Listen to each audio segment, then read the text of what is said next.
بسم اللہ الرحمن الرحیم۔ شروع اللہ کا نام لے کر جو بڑا مہربان نہایت رحم والا ہے۔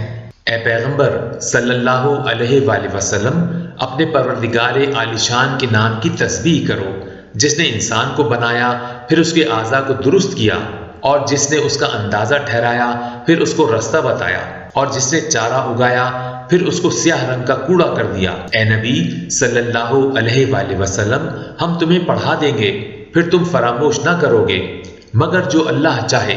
وہ کھلی بات کو بھی جانتا ہے اور چھپی کو بھی، اور ہم تم کو آسان طریقے کی توفیق دیں گے۔ سو جہاں تک نصیحت کے نافع ہونے کی امید ہو، نصیحت کرتے رہو۔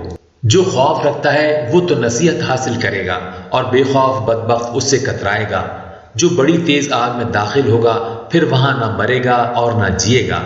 بے شک وہ مراد کو پہنچ گیا جو پاک ہوا، اور اپنے پروردگار کا نام لیتا رہا اور نماز پڑھتا رہا۔ بات یہ ہے کہ تم لوگ تو دنیا کی زندگی کو ترجیح دیتے ہو، حالانکہ آخرت بہت بہتر اور ہمیشہ باقی رہنے والی ہے۔ یہی بات پہلے صحیفوں میں بھی درج ہے، یعنی ابراہیم اور موسیٰ کے صحیفوں میں۔